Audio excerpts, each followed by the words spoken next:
I have to make a decision whether I'm going to control or I'm going to connect. I cannot do both at the same time. Hello, everyone.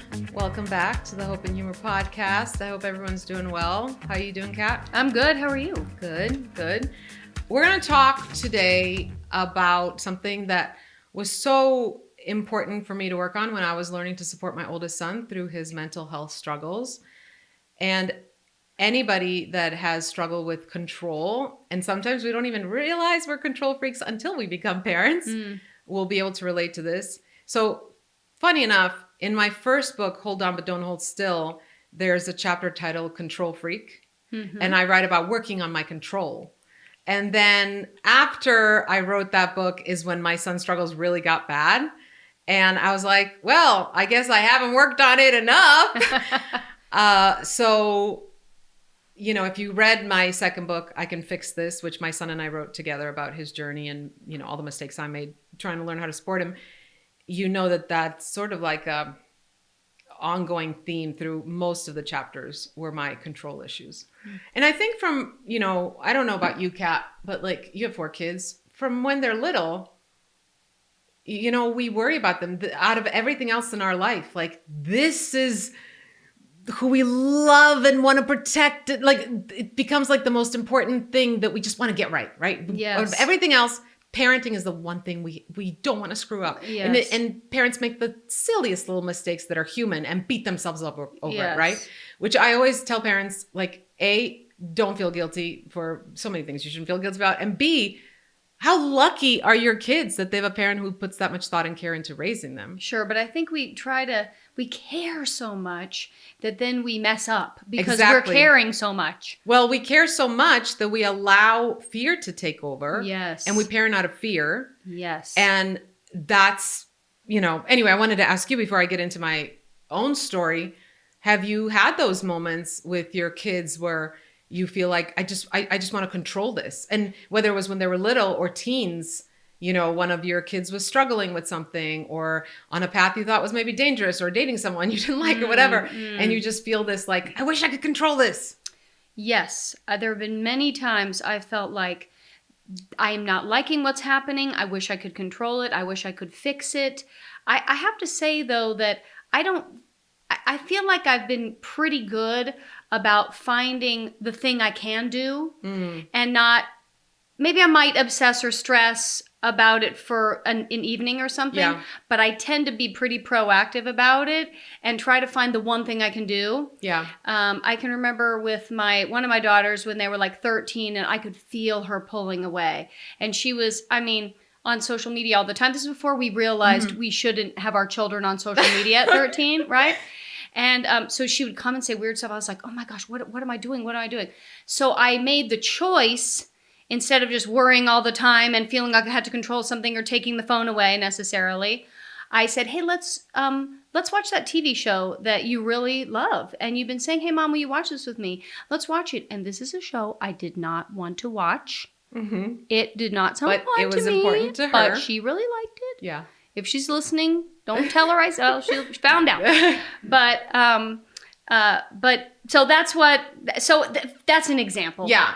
Of not knowing how to control something, but you actually came up with a good way to bond with her and have that so moment. every night, instead of being on the phone, we were together watching the show and then talking about it and how good it was and that's that great. Sort of thing. For me, so in my first book, I talked about, when I was talking about control issues, a lot of the stuff I talked about was like, even when they had a certain school project and I was like, I have the best idea for it. And having to learn to take a step back. Or I would teach them how to make their beds and having to learn, let them make it the way they're going to make it. Like, stop putting this pressure, everything has to be perfect, because then they won't even enjoy making it, and what am I telling them by constantly fixing every time they make their bed? Like, you're not good enough, so like learning these little things where I got really good at not controlling silly things like that. But where I didn't realize I was still lacking and needed a lot of work on my control issues is when something really scary happened, right? And so when my son went into deep depression and then, started self-medicating and making unhealthy choices, and then I found out that he had suicidal thoughts, all that stuff, that fear threw me into control mode, because I think a lot of times we convince ourselves, like, it's almost like control becomes the way we feel we're protecting ourselves, or it makes us feel safe. If I can just control this, I need to just do and control and fix and, be in charge. It makes us feel like it's going to relieve our fear, and it really doesn't. It just makes everything worse. But I guess we feel like if I don't do anything, then I'm being lazy. I've got to do everything I possibly can so that I know I did everything I could. Yes. Is that how you felt? Yes. And I think the difference is, like, there still are things you can do that don't involve control. Like, control to me felt like doing something, being proactive, and control sort of meshed into one, instead of going, well, what can I do without this trying to control everything? So I think control came out of fear. I'm going to lose my son. I have to control the situation. And it also came from my own insecurities. I'll actually read something, how I wrote it in the book. My own insecurities and my own, what did I do to cause his depression? What did I do did I screw up? Did I love him enough?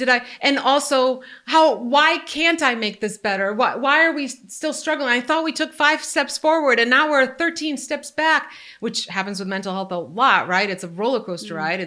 There's a lot of setbacks, and just so much blaming myself and judging myself, and sometimes not even realizing, like subconsciously judging myself. And so one of the things I wrote in my book is learning to separate the self-judgment from my kids' struggles, mistakes, meltdowns, setbacks, and poor choices allows me to genuinely listen and empathize instead of immediately rushing to fix, rescue, or reprimand.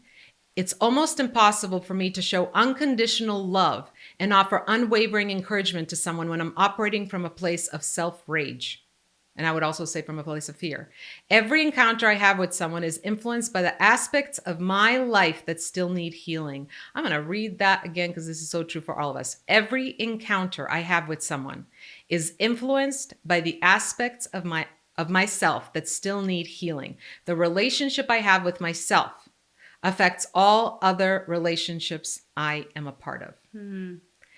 And what I realized is that in every interaction with my child, and by the way, this goes for your spouse, your friend, whoever, but with every interaction with my loved one, I have to make a decision whether I'm going to control or I'm going to connect. I cannot do both at the same time. I tested it for all of you multiple times, and then I tested again and again just to make sure you're welcome. I did all the testing. You don't have to. It is impossible to control and connect. And I'll tell you something. Every time I try to control a situation, and it's hard not to when your child is suicidal and really struggling, but every time I tried to control a situation, we either stayed stuck or took some steps back. And every single time I chose connection, we usually made steps forward. And if not, definitely didn't hurt the situation. Can you give me examples of a time you controlled and a time you connected? Yes. So the control a lot of times showed up as, panic. And, I would find out that my son was doing drugs to self-medicate, and my reaction was so big, and just that parenting out of fear, and even the questions I was asking, and that I thought were kind, but there was always like an accusation or a judgment or preconceived ideas in the question. Just the energy. I mean, even the way I'm talking right now, like, tells you that energy I was coming with of like fear. I got to control this. Oh my gosh, everything's going to fall apart. He's going to die. Just even that energy made him go, whoa, and shut down. And he wrote in his chapter that he wrote in our book, when my mom was coming from a place of fear, it always makes things worse. And as we, because when we were writing the book together, we talked through it all. And I said, I know that sometimes it was really obvious that I was coming from a place of fear with the way I was speaking. He's like, Mom, sometimes you weren't even talking. I could tell by your energy that you brought into the room, by your body language, that you were operating from a place of fear. And what he said was so powerful, what he wrote in the book. And honestly, I didn't know this until I read it in his chapter. He said, the reason I felt worse, or things made things worse for me when my mom was coming from a place of fear, is because then I felt I had no one steady to lean on. Gosh. Think about that. We're supposed to, as parents, be a support system for our child, right? Especially if our child is struggling. They should see us as a support, as a steady support. And when I operated from a place of fear, he felt like he had no one steady to lean on. I wrote in the book about when I'm operating from a place of fear, I am bringing the worst side of me to any interaction with people in my life. And it's so true, right? I guess would be my question.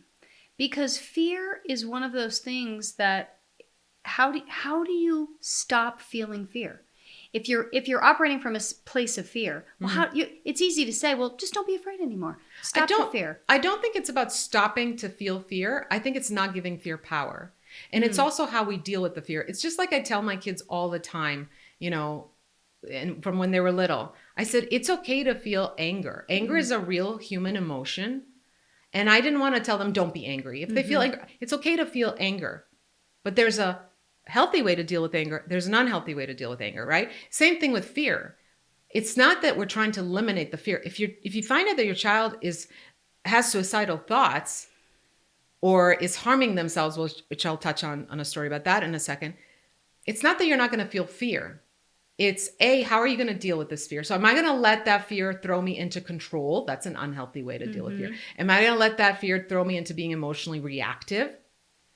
Into going into the rescue fix it mode, which by the way, and we touched on this in an earlier episode, if we're constantly in that, if our kid is struggling, we're constantly in that, I got to fix it. I got to, do something. I don't even know the words, but basically I got to fix it mode, right? Our kid starts to feel like a problem that needs to be fixed. Now we're actually doing more damage than good, right? So can I take that fear and instead of fixing and can I go, okay, this is a genuine feeling I feel. I am scared. What can I do with this? And here's where that connection comes in. When I was scared and I tried to control, again, we took steps backward. But when I felt fear and went, I'm going to take this fear right now and I'm going to connect with I'm going to figure out a way to connect with my child. And sometimes when I was struggling to connect with my child, okay, this is something I want to discuss in therapy. I want to figure out whether it's a breathing exercise I need to do, whether I need to journal, whatever I need to do to process it, to at least get out of that fight or flight mode that comes up. Can I calm that a bit so that I can actually be rational and be emotionally available? So you're saying you would talk about that in your own therapy session? 100%. Yes. I think it's so... Yeah, great idea. If you are trying to support a child who is struggling, you need to be getting help yourself. It is scary. That's why we go into control, right? It's hard.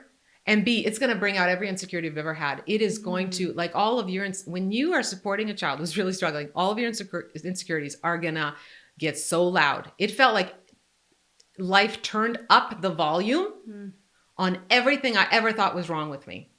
We start blaming ourselves. Why am I not good enough? Why can't I fix this? Why is my child, struggling? Oh my, and then you say the wrong things because we're all going to say the wrong things. And we're like, oh my gosh, I just made things worse for my kid.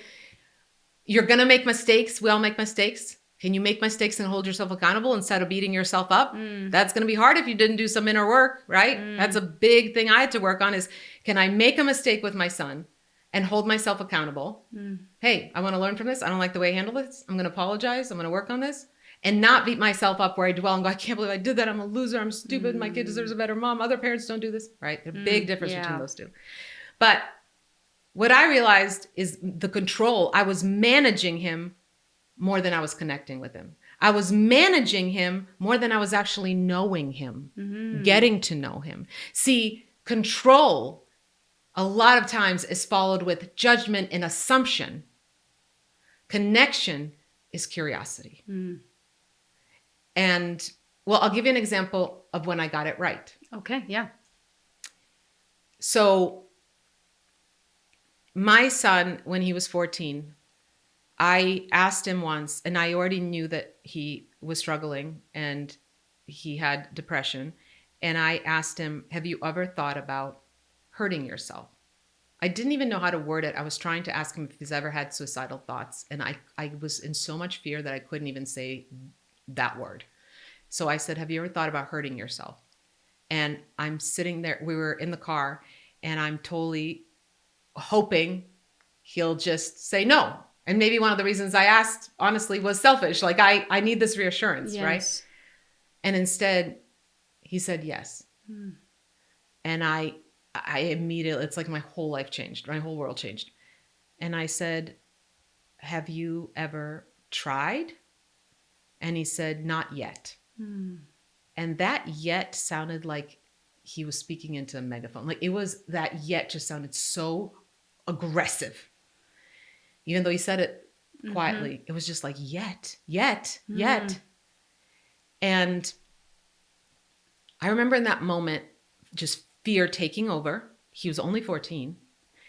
And everything inside of me wanted to go, Luca, oh my gosh, no, like, you are so loved and you can't have these thoughts. No, like look at all the things you have in your life and look at all the things you can be grateful for and all the people that love you. And, you know, you don't really want to die. You don't really want to hurt yourself. You don't really want to, that's was my instinct. That's what I wanted to do. That's the that control. would be my instinct too. Yes, that was the control part. But in that moment, it hit me that if my kid is telling me I feel this, if my response is, no, you don't really feel that, I am betraying the truth of his experience. Why would my kid ever open up to me again? I need to be thankful for his vulnerability and honesty right now. He could have lied to me. And instead of trying to just erase it and let's just focus on all the things you're grateful for, as if that cures depression or suicidal thoughts, right? Instead, I just said, Luca, I am so sorry. I am so sorry that you've had these thoughts. And I'm so sorry that I didn't know. And I'm so sorry I didn't ask until now. I am so sorry. And I want you to know that I want to figure out, I want us together to figure out how to best support you and how to get all the help you need, because I really want you here. But more importantly, I want you to want to be here. Mm-hmm. And that's the difference, right? Between control, oh my gosh, don't think that, you can't think that, and let's just sweep it under the rug and focus on all the things you have grateful for, versus I will sit with you in this pain. Mm-hmm. I will sit with you and I believe you. That's a big thing. Mm-hmm. A lot of times when we come from a place of control, the other person hears it as, you don't even believe me. You don't even get it. Right. But saying, I believe you. And I'm so thankful you said that, you shared that with me. And I want to hear more and I want to learn more and I'm here for you. And there's nothing wrong with how you're feeling. It's a real, not that there's, we want kids feeling, but it's a real genuine feeling you're feeling. I think if I didn't do that, he wouldn't have opened up about things he opened up later about. And I didn't even realize in the moment. And to be honest, a lot of times, I'll give another example. When I connect instead of controlled, and at first, until it really sort of, I don't even know how to say it, until it became more natural, I guess, to connect instead of control. At first, it felt lazy. It felt like bad parenting. Oh. Because, I didn't tell him that he can't do this, that he shouldn't do this. Right. Listen, if he wanted to do it, it wouldn't matter if his mom said, hey, you shouldn't do this. Right. Like, it felt like I wasn't doing enough. A lot of times connection can feel like, I'm not doing enough, when really the connection is the most powerful thing, right? Before I give the other example, let me just touch on the fact that we actually don't have control. like we think we have control, right? Right. And we really don't.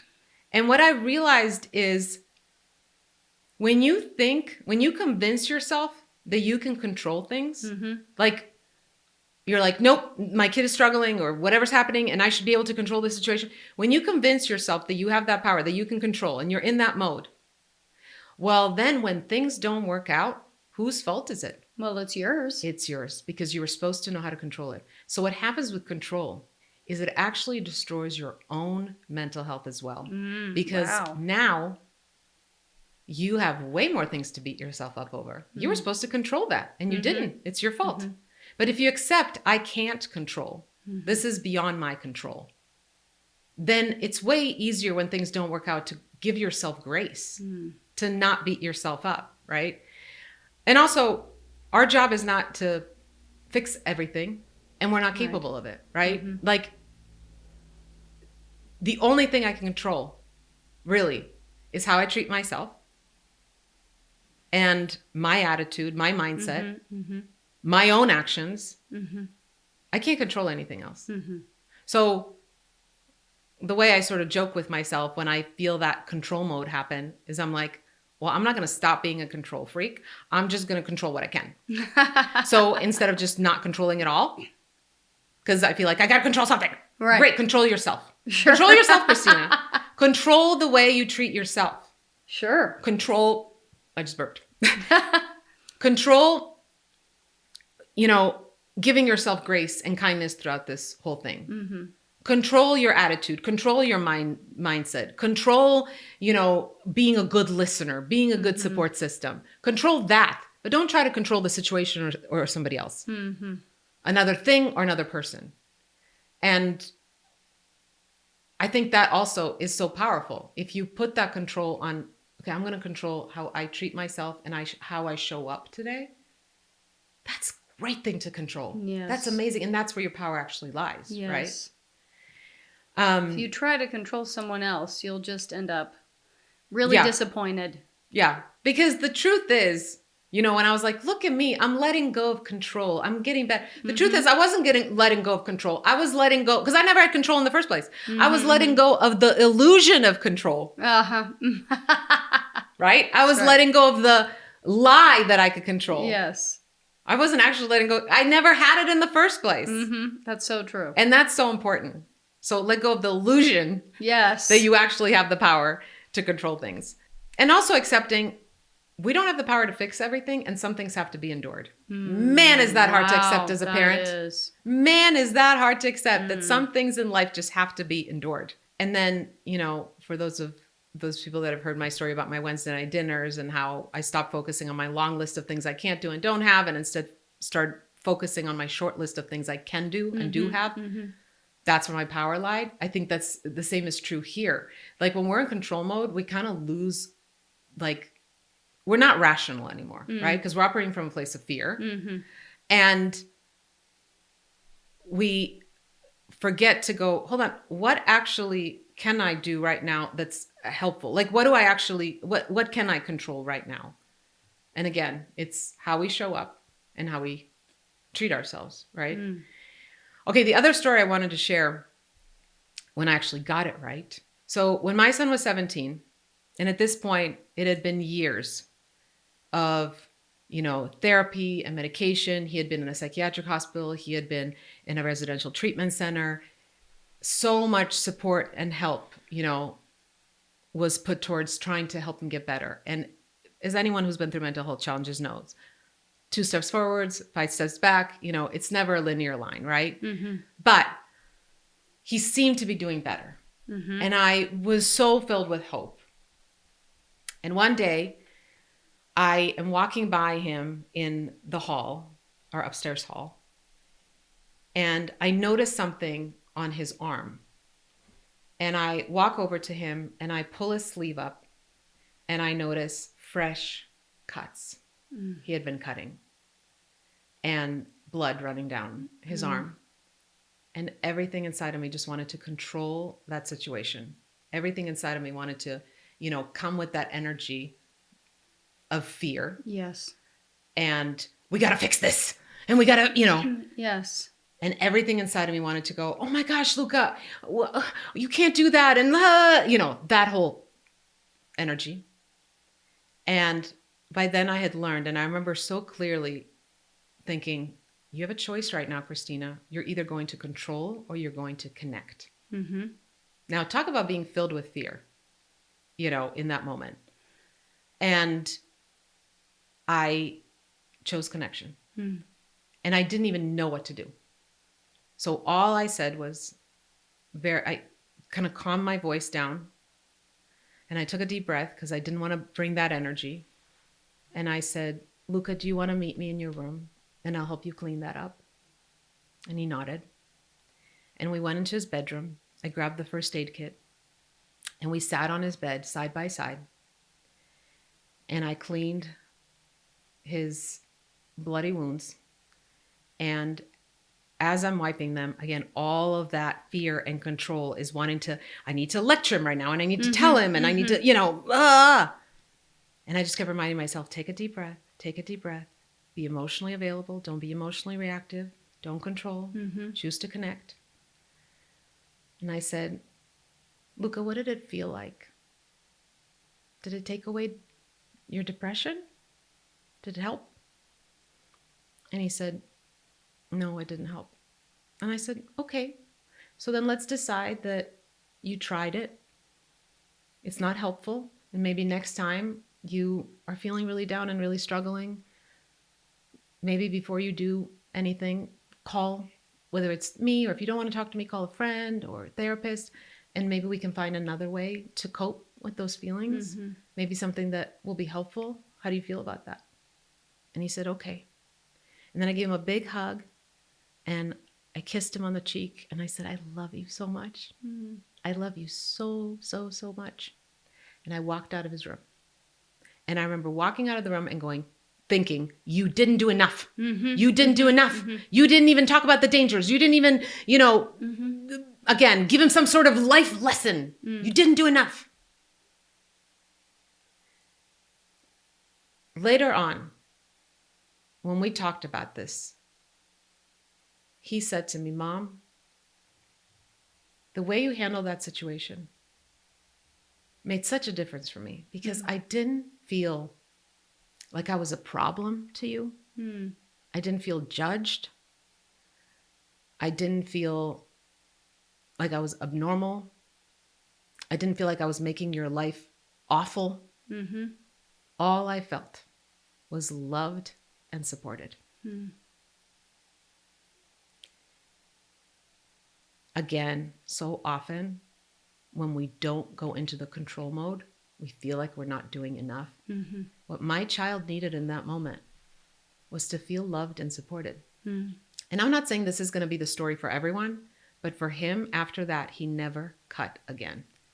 I think there's a big fear with someone who is dealing with someone who has a problem with addiction, or it could be even your kid, or it could be your spouse, it could be your parent, it could be whatever, that if you just try to connect, but you don't control it, or don't say, this is bad for you, what are you doing? That you're giving permission. And what do you think about that? Do you feel, did you worry that you were giving permission? I'm sure that thought crossed my mind when I walked out of the room and felt that lazy, like you didn't do enough. But when you think about it, I actually helped him process it. Is this something that was helpful? Did it take away your depression?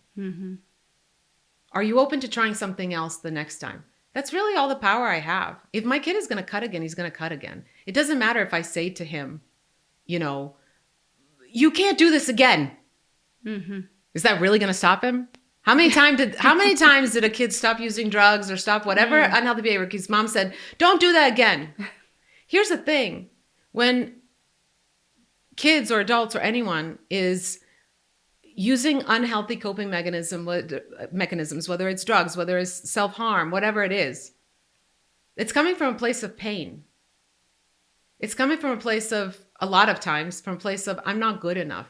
I don't deserve love. I don't deserve support. It's coming from somewhere, right? What a powerful thing for any human in their most vulnerable moment. I mean, that was a vulnerable moment for my son. To feel loved and supported, and I'm here for you, and I love you so much. So I think, here's how I wrote in the book. I think this is really, really important because I still have to remind myself of this. Instead of always thinking, what can I do for him?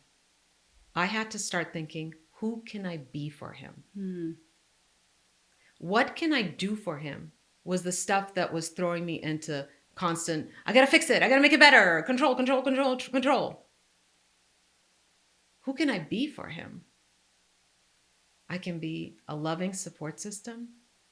I can be a good model of how I handle those tense situations, right? For example, when he's screaming at me, for me to not scream back, I can model how to communicate our frustrations. And sometimes, who can I be for him? Well, that sounds too passive. There are things to be done. Sure.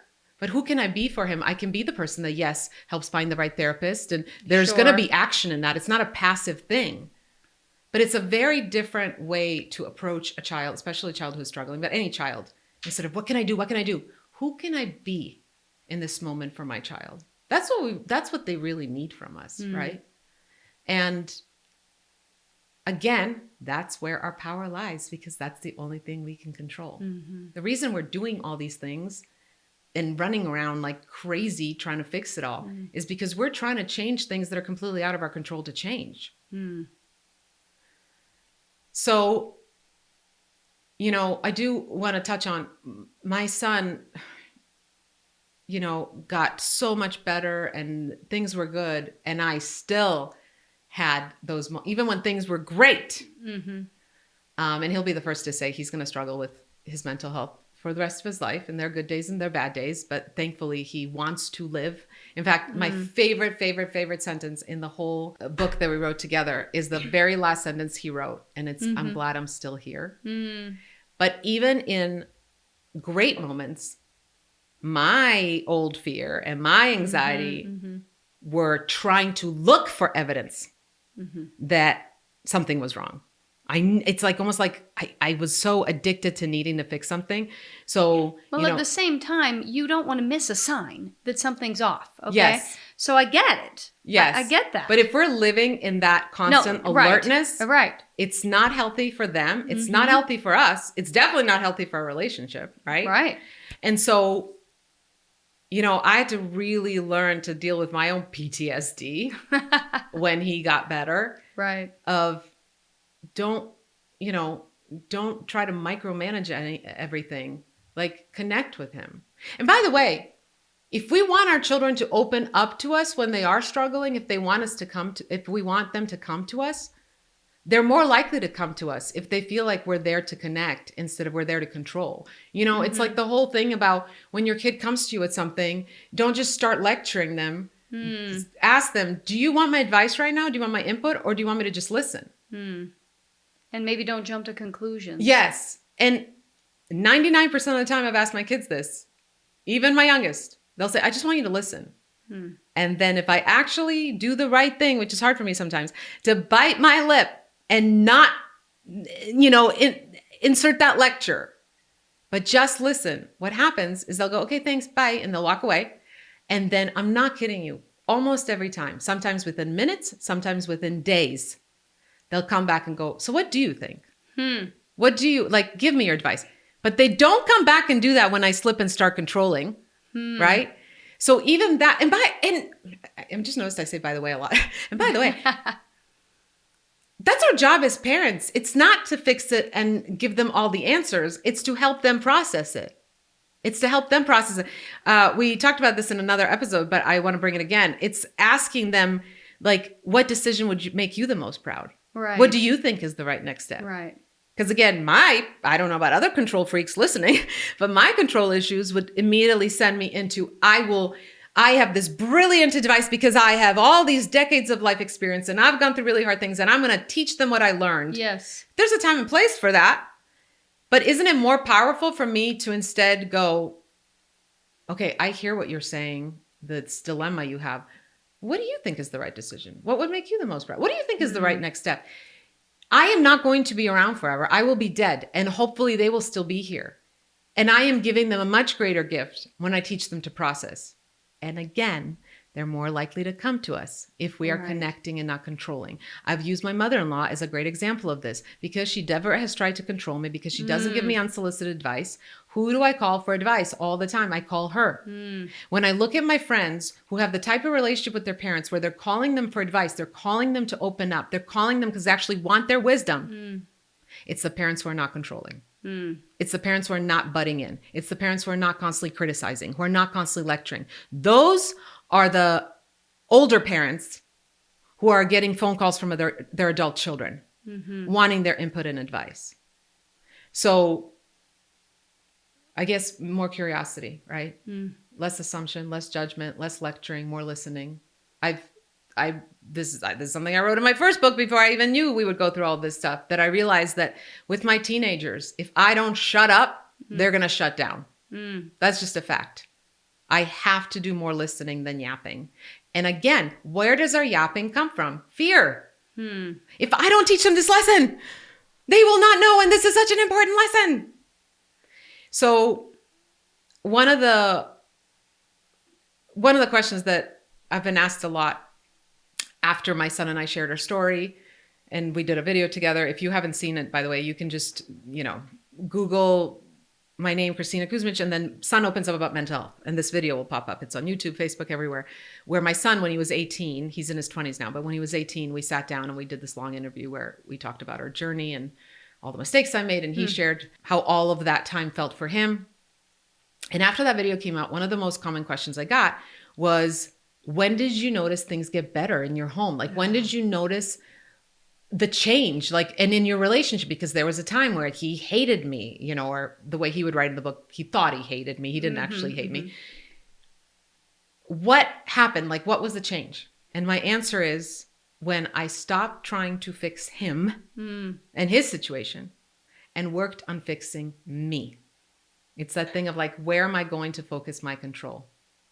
That's when things changed. When I stopped being so hypervigilant and micromanaging everything he was doing, and how do we make him better, and how just again seeing him as this problem that needed to be fixed, and decided, no, I'm the problem that needs to be fixed. Because the only way I can actually help my child is not by controlling him, but by becoming the best support system I can be for him. Was there a moment when you had that moment where you were like, what am I doing?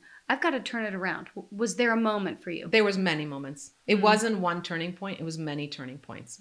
But I would say, for example, that story with where I noticed he was cutting.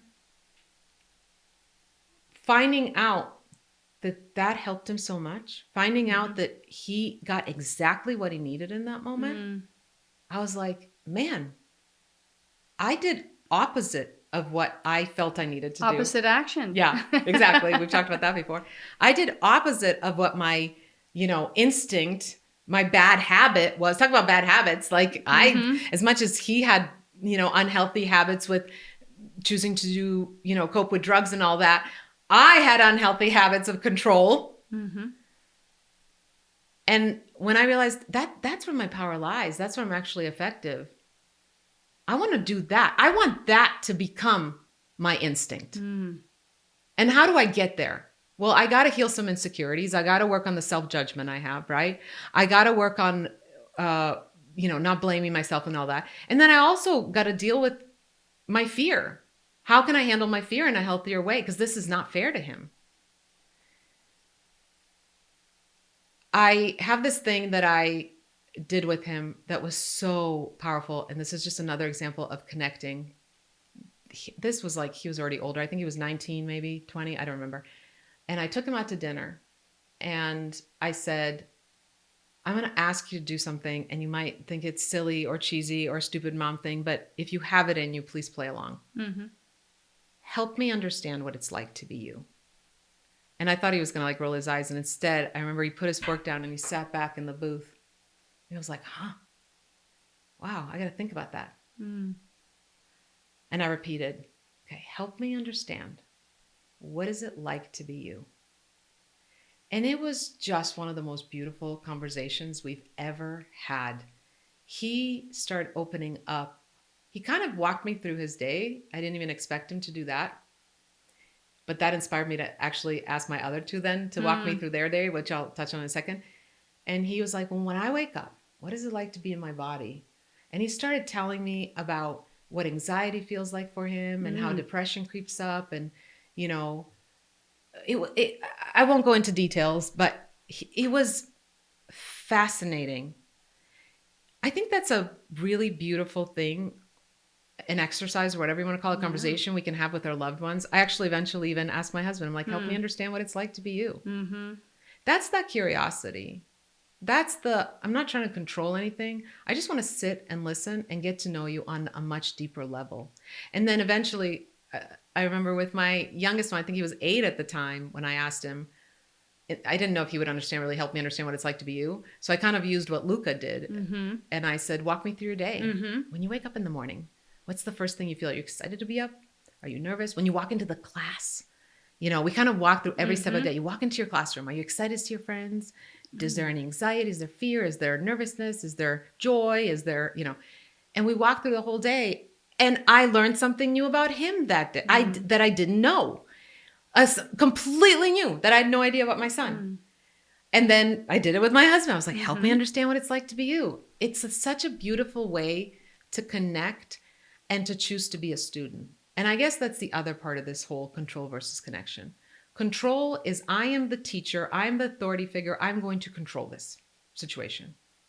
I think as parents, yes, they need us to teach them and they need us to be a guide. But just as much for the health of our relationship and for us to really know how to best guide them and teach them, we have to be students. And that's that connection part. I want to learn, right? I've also shared before how I started asking my son, you know, I needed to replace the questions of, are you sleeping enough? Are you eating enough? Did you take your meds? You know, did you forget to make that appointment with a therapist? Right. All of that control stuff. I needed a new question. And I started asking, how can I best support you today? To me, that question felt like love that was free of control. It was free of control. It was free of assumption. It was free of judgment. It was free of my preconceived ideas. It was free of my anxiety. It was free of my PTSD. It was free of all of that. How can I best support you today? And still to this day, he doesn't live at home anymore. And not every day, but pretty often I'll text him and go, how can I best support you today? So I guess what I want to end on is just encouraging parents. If you're coming from a place of fear, first of all, I get it. And you're normal and it's normal. Just try not to give that fear so much power. I'm going to remind you one more time what my son wrote when my mom was coming from a place of fear. It wasn't helpful because I didn't feel like I had anyone steady to lean on. And then ask yourself in every single situation, do I want to control or do I want to connect? Because you're not going to be able to do both. Can I be emotionally available without being emotionally reactive? Yeah. I truly, truly, truly believe that the reason I have a healthy relationship with my son, the reason he will call me and tell me, Mom, today's a really bad day, I'm really struggling, is because I have worked my butt off to try to connect more than control. If I'd stayed in the control mode, I don't think he'd be calling me. I don't think he'd be as vulnerable with me. I don't think we'd be as close. He might not even want to spend time with me. You know, a lot of kids turn into adults and they don't want to even spend time with their parents. And the parents, we've talked about adult-kid relationships and how many parents are like, my kids don't even speak to me anymore. I didn't do anything horrible. Right, right. But if they have felt every time I'm around them, she just tries to control everything, that in itself might make them go, it's too much. Life is already heavy and life is already hard. And the last thing I know is that, the last thing I need is that sort of energy. So I'm just going to back away. So often when we try to control a kid, all that does is make them feel even stupider. Look, I can't even do anything because my mom obviously feels that I'm not capable. That's why she has to control everything. I'm not capable. What if they felt capable? What if they felt like, no, I got it. I can do it. So work on yourself. And again, back to what I've said like 5 times during this podcast, it's the only thing you actually have control over. Right. It's the only thing you can control. All right. So that's your assignment. Can you choose connection over control? I highly, highly recommend it. Love that. Check out my app, Hope and Humor Daily. You can watch or listen to all the podcast episodes on there ad-free. So that's a nice bonus. But also, if you need any sort of support, there's a chat feature in there where you can ask a question at 3 a.m. And it has been thoroughly trained by me to help you process things. I'm not an expert, but I want to be that friend you can It's turn like to texting Kristina at in any the middle time. of the night. It's having Kristina in your pocket. That's perfect. I don't know. I think that's creepy. And if you ever want to be on the podcast, we're not going to have you call in live yet. Maybe eventually we'll do that. But for now, you can leave a question through voicemail, 855-912-4175. And if you're finding this podcast helpful, please share it. with other families who are needing to hear this, who are going through this. But also, if you leave a review or you rate it, it just helps the podcast be more visible to other people. So we would appreciate it. I love you all. And if you are really, really struggling, if you have a kid right now who's really, really struggling, we're sending you so much love. It can get better. I don't want you to give up on hope. I don't want you to give up on taking really good care of yourself. I don't want you to give up on connection. I love you, and I am rooting for you and your family. Have a great week, everyone.